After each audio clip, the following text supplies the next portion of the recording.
Nouveaux ministres, 16 ministres de l'ère d'Abiré reconduits et 16 départs. Voilà la physionomie du tout nouveau gouvernement Zerbo. Aussitôt installé, le Premier ministre Lassina Zerbo a formé son équipe. Forte de 29 membres, zoom cet après-midi sur les membres de son équipage, très attendus notamment sur la lutte contre l'insécurité et la vie chère qui perturbe le sommeil des Burkinabés ces dernières années.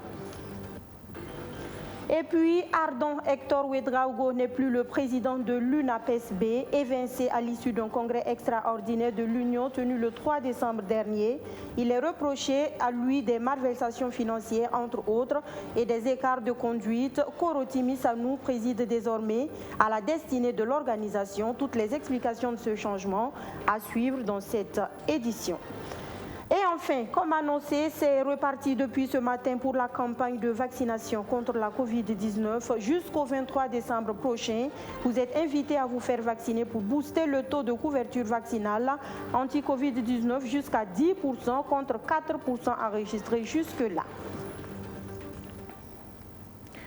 Voilà pour le sommaire. Mesdames, Messieurs, bonjour. Très ravi de vous retrouver. Depuis hier, on connaît le tout nouveau gouvernement burkinabé. Le président du Faso l'avait annoncé resserré. Il est effectivement passé de 34 à 26, plus 2 ministres délégués et le secrétaire général du gouvernement. 25 ministres qui seront conduits par le Premier ministre Dr Lassina Zerbo. On note 10 entrées, 16 maintiens. Finalement, 19 ministres ont plié bagage dans ce gouvernement Zerbo. Qui sont les nouveaux et anciens ministres? De quel bagage intellectuel sont-ils munis pour espérer faire rêver les Burkinabés à nouveau? Des éléments de réponse avec Benjamin Kwame qui nous amène dans quelques instants à la rencontre de ces personnalités. En attendant cela, un changement de l'exécutif burkinabé dans un contexte de hauts défis, notamment sécuritaires, sera-t-il à la hauteur pour refaire espérer les Burkinabés? Que pensent les Burkinabés de la composition du gouvernement Zerbo? Nous avons promené nos caméras dans la capitale burkinabé pour recueillir les avis. Je vous propose de suivre quelques réactions. Mon opinion sur le nouveau gouvernement qui vient de tomber, c'est d'ores et déjà vraiment féliciter le président du Faso parce que lors de son dernier discours, quand il a parlé de resserrer et de gouvernement, on peut se satisfaire qu'il a effectivement respecté sa parole. Il a fait appel à des hommes qu'il estime, qui peut accompagner.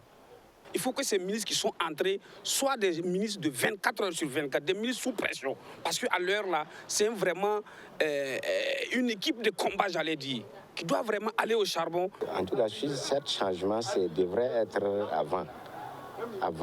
Mais c'est pas mal aussi. Bon, je lui souhaite bonne chance. Ce que je le demande seulement, lorsqu'on nomme quelqu'un et le pays est en danger, c'est-à-dire que tu commences, il y a le danger là, pour travailler. Parce que vous voyez, nous sommes à Ouara.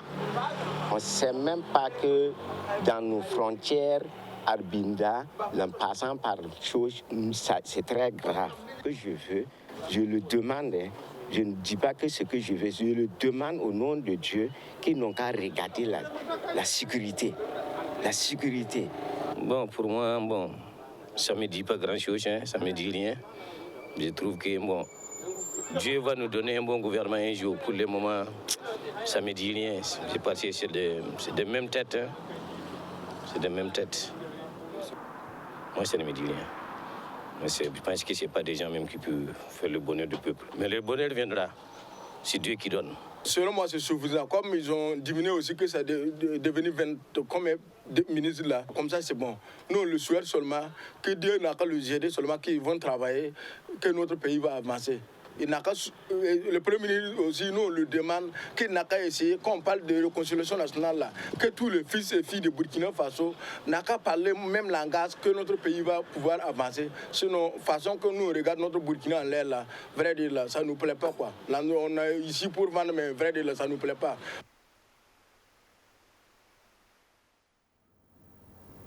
Des propos recueillis pour nous par Amadou Diko. Nous restons dans le même registre. Un tout nouveau gouvernement dévoilé seulement quelques heures après l'installation du nouveau Premier ministre, nommé le vendredi dernier. Dr Lassina Zerbo a reçu les pleins pouvoirs pour diriger l'exécutif ce lundi. Son prédécesseur, Christophe Dabiré, a passé le témoin aux géophysiciens hier au cours d'une cérémonie sobre. C'est un Premier ministre, l'on retiendra, qui dit mesurer l'ampleur de sa tâche et la délicatesse de sa mission. Il entend s'y consacrer du mieux qu'il peut et compte justement sur la solidarité de tout le peuple burkinabé. Benjamin Kwame a assisté à cette passation de charge. Ils nous en dit plus. Quand Lassina Zerbo, le nouveau Premier ministre burkinabé, foule le sol de la primature, son nouveau lieu de travail, il se dirige vers le drapeau.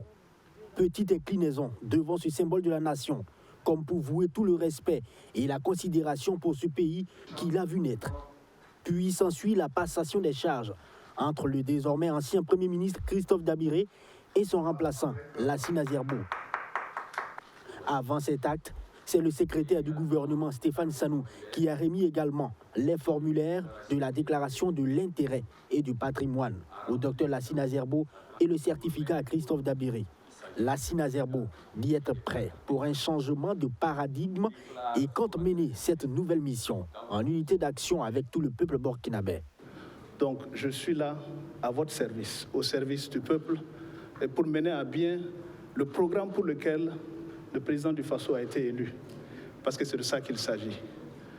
Donc j'en appelle, et comme il l'a dit lui-même, à la cohésion, à la tolérance, au pardon, pour qu'on puisse s'unir, parce que c'est à l'unisson que nous pourrons vaincre ou être mieux engagés contre le terrorisme. Ma mission, il l'a déjà dictée. C'est celle qui est dictée par le peuple en ce moment précis de l'histoire du Faso. Le nouveau Premier ministre dit être déjà engagé dans cette nouvelle dynamique. Il prend les rênes de la primature, mais avant, témoigne toute sa gratitude à Christophe Dabiré pour le travail abattu durant son mandat. Le travail qu'il a fait, parce que dans l'histoire d'une nation, chacun vient. Tout est temporaire, la vie elle-même est temporaire. Et donc on vient, on passe le témoin. Il me passe un témoin dont la charge me revient. La charge me revient parce que ce témoin lui avait été passé par le message et le certificat de prise de fonction que le président du Faso lui avait donné. J'ai la grâce d'avoir ce témoin aujourd'hui. Je veux rendre grâce à Dieu aussi, parce que c'est dans la foi qu'on peut faire avancer les choses. Je ne ménagerai aucun effort pour continuer l'œuvre entamée et d'être à l'écoute de tout le peuple. Et on essaiera de contacter toutes les composantes avec l'appui du chef de l'État pour qu'on puisse simplement nous comprendre. Les derniers mots de Lassina Zerbo à cette cérémonie de passation étaient des mots de remerciement à l'endroit du chef de l'État, Roch Kaboré, pour avoir porté son choix sur sa personne et de la confiance qu'il lui a accordée. La lutte contre l'hydre terroriste, c'est sur ce chantier que Lassina Zerbo et son équipe sont le plus attendus par les Burkinabés, avec à leur tête le chef de l'État. Et justement, nous prenons la direction du palais présidentiel de Kosiam, où on est tenté de se poser cette question. Allons-nous vers l'implantation d'une base militaire française au Burkina Faso? Une interrogation que suscitent ces images. Une séance de travail entre le président du Faso, entouré des ministres en charge de la défense et de la sécurité, plus le chef d'état-major général des armées et l'ambassadeur de la France, accompagné du représentant Afrique du Quai d'Orsay, plus une délégation d'officiers généraux français. Les échanges ont porté sur le cadre de coopération militaire entre les deux pays pour plus d'efficacité dans la lutte contre le terrorisme. Le chef de l'État soulignait dans un entretien avec les journalistes qu'il était de préciser les axes clairs sur lesquels la France et le Burkina Faso devraient travailler ensemble sur le plan militaire. Il faut rappeler qu'un convoi militaire français en transit pour le Mali, vous vous en souvenez, avait été bloqué par des manifestants dans plusieurs villes, dont Kaya, où la tension était montée d'un camp provoquant des tirs, des sommations des militaires français. On se rappelle que plusieurs blessés avaient été enregistrés à cette occasion, mais on ignore jusque-là les causes de ces blessures. Dans la suite de ce journal, la réponse à la crise sécuritaire n'est pas que militaire. La communauté musulmane qui en est convaincue table sur les prières. À l'unisson, les fidèles ont invoqué Dieu pour la fin de l'insécurité et le retour de la paix au Faso. Abdoulaziz Saré, reportage. Pendant que certains font le zikr avec leur chapelet, d'autres lisent les versets du Saint-Coran. À la grande mosquée de Ouagadougou, les fidèles musulmans restent convaincus que seul Dieu pourra stabiliser le Burkina Faso, ébranlé depuis plusieurs années par la crise sécuritaire. Alors, à l'unisson, ils invoquent Allah pour le retour de la paix et la cohésion sociale au pays des hommes intègres. Il est bon que pour que nous puissions donc demander au Tout-Puissant de pouvoir nous pardonner, il faudrait donc qu'entre nous-mêmes, nous puissions avoir donc la paix du cœur. Que nous puissions donc nous réconcilier donc entre nous, comme l'a dit son Excellence, le président du Faso, qui souhaite qu'il y ait la paix des cœurs et qu'à la suite donc de la paix des cœurs, nous puissions invoquer le Tout-Puissant pour demander qu'à ce qu'il puisse nous accorder la paix, pour qu'il puisse nous accompagner dans ces moments difficiles. Et nous pensons que le Tout-Puissant, Allah, a entendu donc cette prière. Et nous souhaitons qu'effectivement, le Burkina Faso puisse recouvrir donc la paix et la paix, surtout la paix. Cette prière est une initiative de la Ligue islamique pour la paix au Faso, en partenariat avec la communauté musulmane.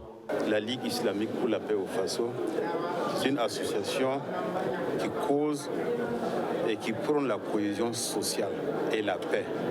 Et comme vous le voyez très bien, aujourd'hui, le Burkina Faso travaille sur une période très difficile.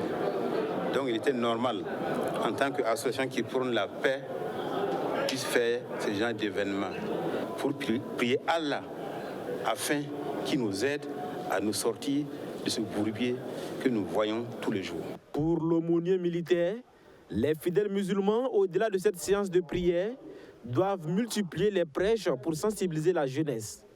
Car, dit-il, ceux qui attaquent le pays prétendent le faire au nom de l'islam, alors qu'en réalité, ils ne savent rien de cette religion qui prône le vivre ensemble. Moi, j'invite tous les musulmans, tous les cheikhs, tous les imams, tous les érudits, en tout cas, de mettre l'accent dans leur prédication, dans leurs sermons, pour sensibiliser surtout les jeunes musulmans qui s'enrôlent au terrorisme, parce que c'est un danger pour l'islam. Qu'on veut ou pas, ces gens-là agissent au nom de l'islam et ça ternit l'image de l'islam partout dans le monde. Cantique et une remise de bonnets aux membres du gouvernement met fin à cette rencontre qui a connu la participation des cheikhs venus de plusieurs localités du pays. On parle d'éducation à présent. On apprend que l'Union nationale des associations des parents d'élèves du poste primaire, du secondaire et du supérieur du Burkina est en crise. Le secrétaire exécutif de l'Union aurait décidé à l'issue d'un congrès extraordinaire tenu le 3 décembre dernier d'écarter son président Hector Ouedraogo. Il lui a reproché de nombreuses dérives dans sa gestion. Des écarts de conduite et suspicions de malversation financière seraient à l'origine de cette éviction. Toutes les explications avec Archimède Boy et Abdul Karim Banda.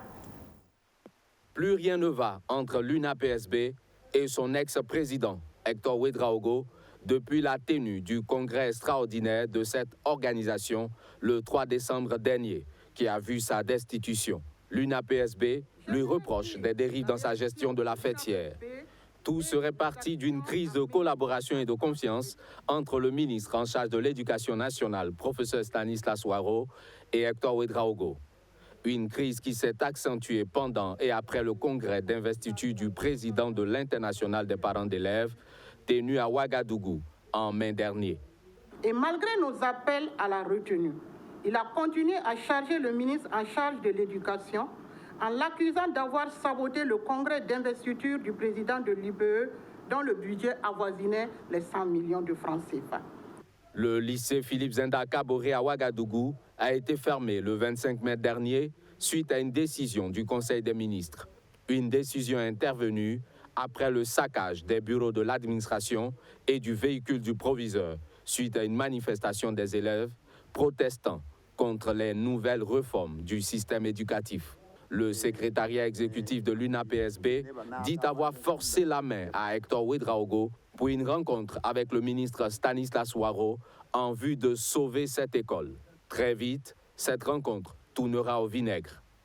À la surprise générale des membres de la délégation, M. Hector Ouédraogo a déclaré au ministre en charge de l'Éducation nationale qu'il a été mandaté par les leaders d'opinion qu'on avait rencontrés de lui dire que nous sommes contre la fermeture du lycée Zenda.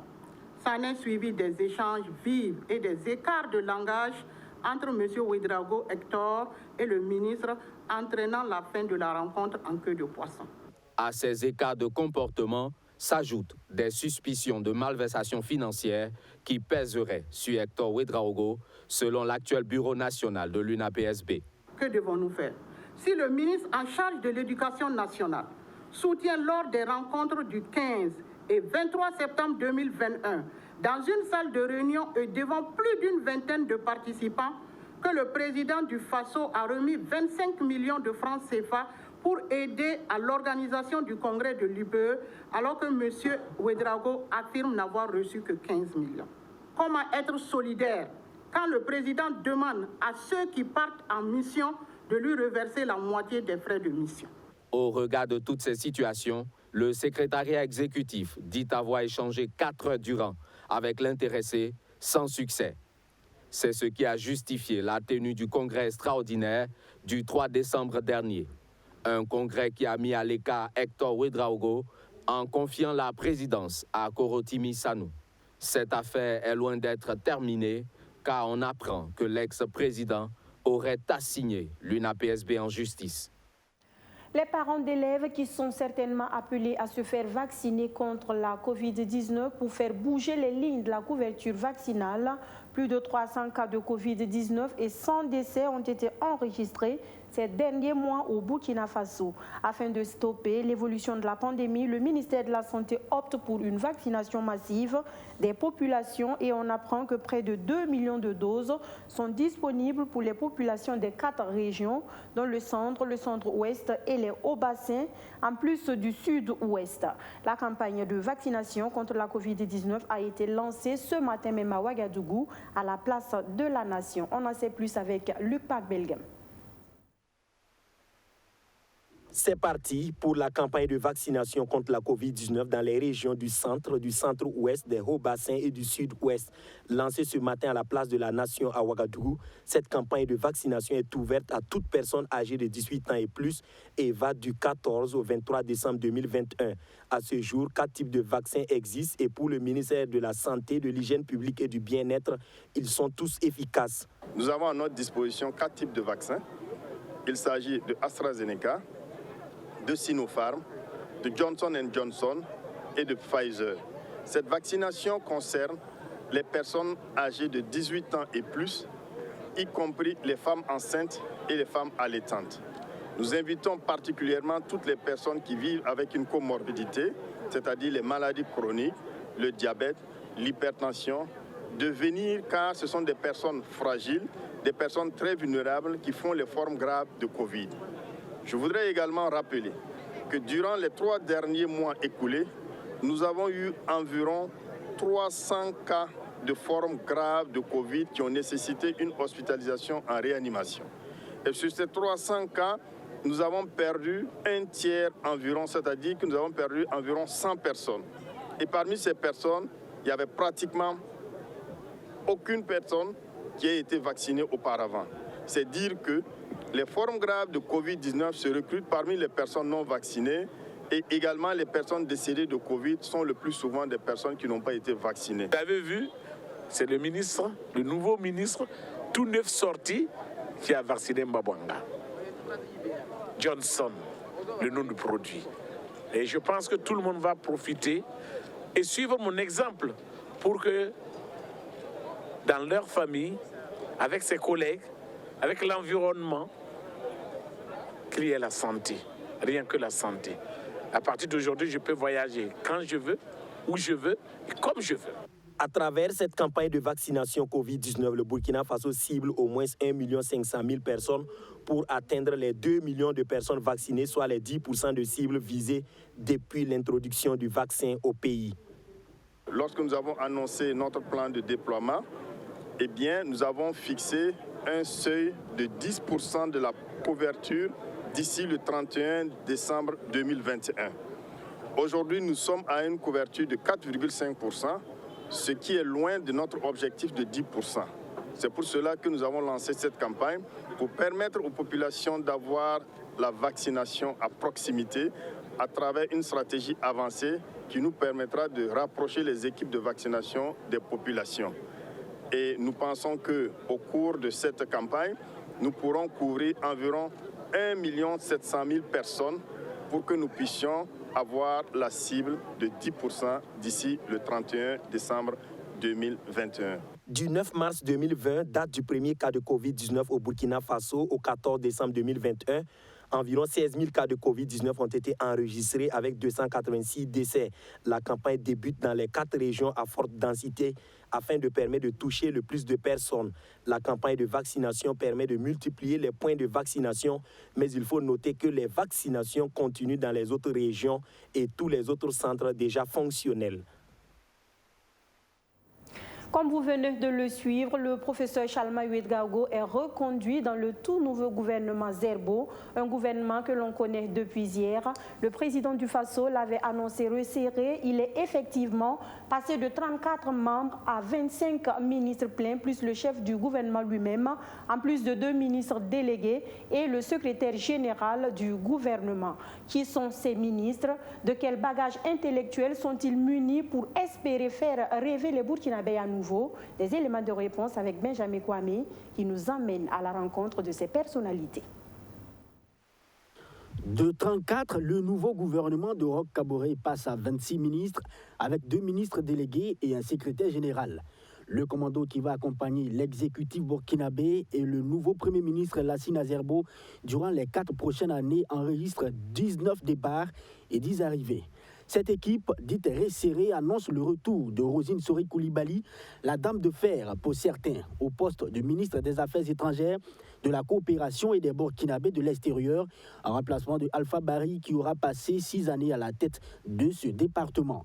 Pareil pour M. Bulldozer, Éric Bougma était aux côtés de Roch Kaboré depuis 2016 au poste des infrastructures et du désenclavement. Il est remplacé par l'ingénieur en génie civil Olo-Franck Tancier, ancien secrétaire général du dit ministère. C'était un autre cadre du MPP, Clément Pegnoindé Sawadogo. Il occupait le poste de ministre de l'administration territoriale et de la décentralisation. Plus tôt, il était à la fonction publique, du travail et de la protection sociale dans le premier gouvernement de Paul Kabatieba. Il avait été reconduit dans la 2e équipe gouvernementale avant d'être nommé ministre de la Sécurité. C'est une autre tête qui est tombée, Laurence Ilboudo Marshall. Son portefeuille devient ministère du genre, de la solidarité nationale, de la famille et de l'action humanitaire, chapeauté désormais par Fatih Ouedraogo Zizien, elle aussi secrétaire générale du dit ministère. Pour rappel, la nomination de Ouedraogo Zizien au poste de secrétaire général a suscité une colère du syndicat du ministère car elle a été admise à la retraite le 18 mars 2021. Celui qui faisait la promotion du consommant local et du Made in Burkina Faso, Aruna Kaboré, cède son fauteuil à Christophe Ilboudo, l'ancien directeur général de la Sonabel, débarqué sous la transition et l'ancien adjoint au maire de Ouagadougou. Son département devient ministère du développement industriel, du commerce, de l'artisanat et des petites et moyennes entreprises. Un nouveau portefeuille s'ajoute à cette liste, le ministère de la prospective des réformes structurelles dirigé par Abdoulaye Bamogo et le ministère de l'environnement dirigé par Simeon Sawadogo qui revient à Smaïla Ouedraogo. L'homme considéré comme un héritier de feu Salifou Diallo avait auparavant occupé le portefeuille de la santé, puis celui de la jeunesse avant de diriger le Conseil national de la lutte contre le sida et les IST en tant que secrétaire permanent. Les postes de Salifou Ouedraogo, de l'agriculture et Modeste Yerbanga, des ressources animales ont été fusionnés et dirigés désormais par Moussa Kaboré. Elle aura passé moins d'une année au ministère de la Culture, des Arts et du Tourisme. Foniyama Elise Ilboudo Tiombiano cède sa place à Ouseni Tamboura. Communication, Arts et Culture ne forment désormais qu'un. Le ministre des Sports et des Loisirs, Dominique Marinana, appelé également dans le dernier gouvernement de Dabiré qui avait remplacé Daouda Azoupiou, quitte les vestiaires pour faire place à l'ancien président du Conseil supérieur de la communication, Mathias Tankwano. Les ministres de la Réconciliation, de la Défense, de la Sécurité, de l'eau, de la Santé, de l'Habitat et des Villes, de l'Économie et des Finances, de l'Éducation, de l'Enseignement supérieur, de la Justice, de la Fonction publique, du Transport, de l'Énergie et de la Transition digitale conservent leurs différents postes. Et on note également 2 ministères délégués, un à l'Économie et des Finances avec Martine Kouda et un autre à la Communication et à la Culture avec Claudine Valérie Rouamba. Fatimata Benan Yata Saye remplace Stéphane Sanou au secrétariat général du gouvernement. Le commandant à bord du navire gouvernemental très attendu sur le front de la lutte contre l'insécurité. Le tout nouveau gouvernement devra également se retrousser les manches pour pallier l'insécurité alimentaire. 1 600 000 personnes sont dans le viseur. L'annonce a été faite par le département en charge de l'agriculture qui vient de faire le bilan de la campagne agricole 2021-2022 sur plus de 5 millions de céréales attendues. On en a récolté qu'un peu plus de 4 millions, a révélé le point de la situation agricole. Plus de précisions avec Luc Pac-Belgem. La campagne agricole 2021-2022 est déficitaire pour des objectifs de production qui se chiffraient à 5 990 000 tonnes de céréales. Seulement 4 709 489 tonnes de céréales sont récoltées, soit 9,07% de moins que la production totale définitive de la campagne agricole 2020-2021. Cette production céréalière permet de combler les besoins de consommation à 94%. La baisse de rendement est due aux conditions climatiques défavorables qui ont entraîné des pertes de superficie d'environ 52 000 hectares, auxquels s'ajoutent les 412 000 hectares de superficie abandonnés du fait de l'insécurité. La campagne agricole 2021-2022 est estimée à 4 709 489 tonnes, couvrant 94% des besoins de consommation nationale. La production fourragère est de 19 millions de tonnes de matière sèche, couvrant ainsi les besoins d'alimentation des animaux à 99%. Le taux de malnutrition aigrie global des enfants de moins de 5 ans s'est établi à 9,7% contre 9,1% en 2020. Au vu de la production céréalière en deçà des attentes, 1 646 000 personnes ont besoin d'assistance immédiate pour la période d'octobre à décembre et si rien n'est fait, ce nombre pourrait grandir d'ici les mois de juin, juillet et août 2022. Des mesures urgentes sont donc prévues par le gouvernement, comme le plan de réponse et de soutien aux populations vulnérables à l'insécurité alimentaire et à la malnutrition. Cet effectif pourrait atteindre 2 632 503 personnes en juin, juillet, août 2022. Mesdames et messieurs, distingués invités, pour éviter cette dégradation de la situation alimentaire dans un contexte de crise sécuritaire et sanitaire, vous avez formulé des recommandations pertinentes. En attendant d'instruire un rapport en Conseil des ministres sur ces résultats et le plan de réponse y afférent, je puis vous rassurer que le gouvernement et ses partenaires au développement prendront les dispositions idoines pour l'amélioration de la situation alimentaire et nutritionnelle des personnes. 100 milliards de francs CFA, ce plan prévoit une assistance alimentaire dont la distribution gratuite de 136 000 tonnes de vivres à 1 332 665 personnes vulnérables, y compris les personnes déplacées internes, la remise d'appui financier à 789 709 personnes vulnérables et la vente d'environ 30 000 tonnes de céréales à prix subventionné dans les points de vente de la SONAGES au profit des personnes vulnérables. On parle économie à présent, plus précisément du secteur informel. La non-formalisation d'une entreprise peut être vue sous l'angle de l'absence d'immatriculation. Au Burkina Faso, ils sont des milliers, ces acteurs évoluant toujours dans l'informel.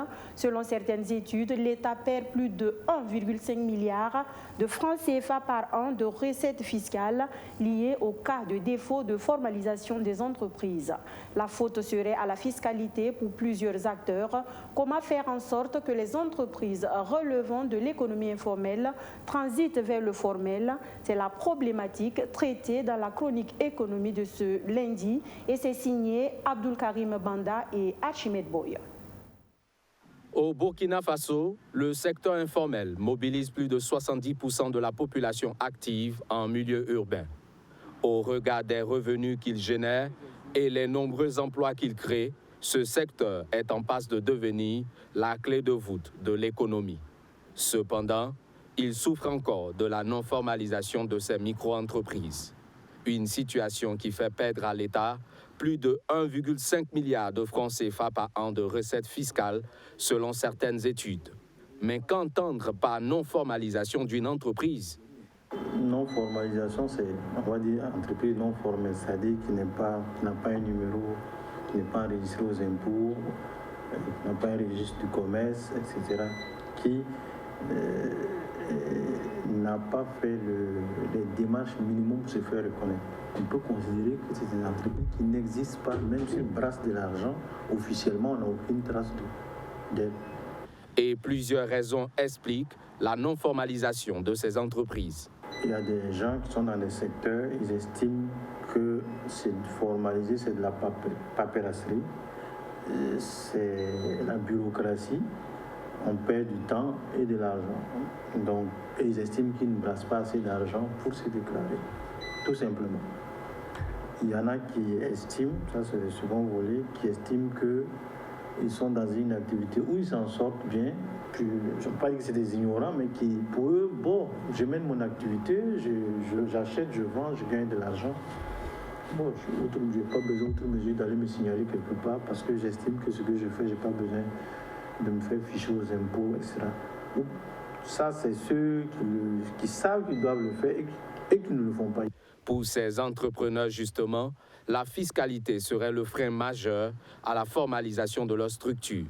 Et c'est à ce niveau que doit intervenir la politique de communication du ministère en charge de l'économie pour améliorer la perception des usagers sur la fiscalité et les inciter à sortir de l'informel.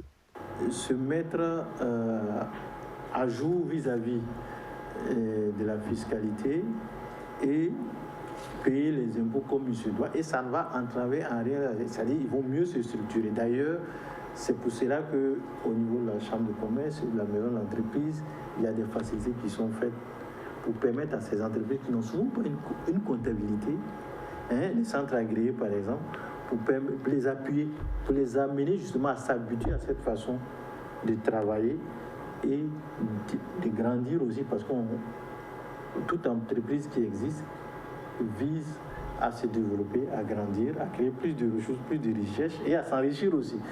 L'intérêt de la formalisation, c'est donc l'accompagnement de ces opérateurs économiques issus de l'informel par des structures étatiques dédiées à cet effet. Par ailleurs, l'État a mis en place des réformes visant la simplification de la fiscalité applicable aux entreprises. Au titre de ces avantages, l'on note, entre autres, la tenue d'une comptabilité allégée, le non-paiement d'une pluralité d'impôts et la simplification du mode de calcul de cet impôt. Dernier point de ce journal avec le pays des hommes intègres qui a soufflé sa 61e bougie de son accession à l'indépendance ce 11 décembre.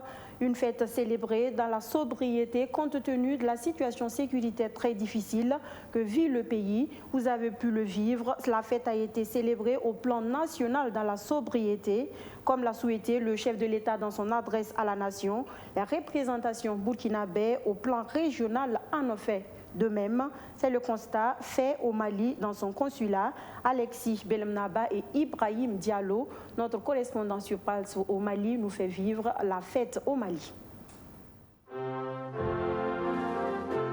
Le 61e anniversaire de l'indépendance du Burkina célébré dans la sobriété, compte tenu de la situation sécuritaire difficile. Loin du pays, les Burkinabés du Mali ont marqué l'avènement au consulat. Nous avons en vue ce qu'il a dit, je viens de l'écouter, l'effort de guerre. L'effort de guerre consiste en quoi? Il va instruire le gouvernement qui va certainement nous envoyer des directives.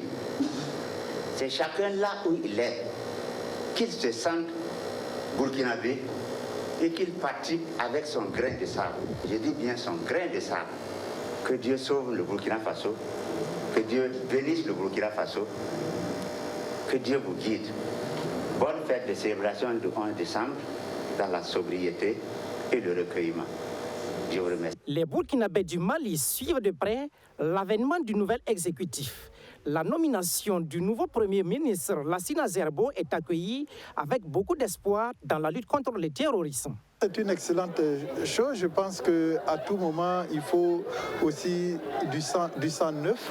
Et ça donne toujours cette impression, pas juste une impression, mais ça donne toujours cette envie d'aller de l'avant. Ce n'est pas un désaveu de l'ancien, mais c'est toujours qu'il faut à tout moment changer. Et cela amène aussi, conduit à du dynamisme. Bon vent dans tout ce qu'il va faire pour tout le Burkina et tous les Burkinabés.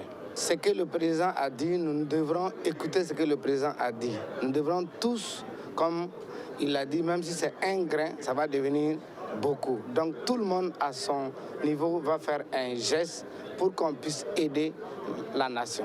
La cohésion sociale, l'unité nationale et le vivre ensemble sont sollicités par tous.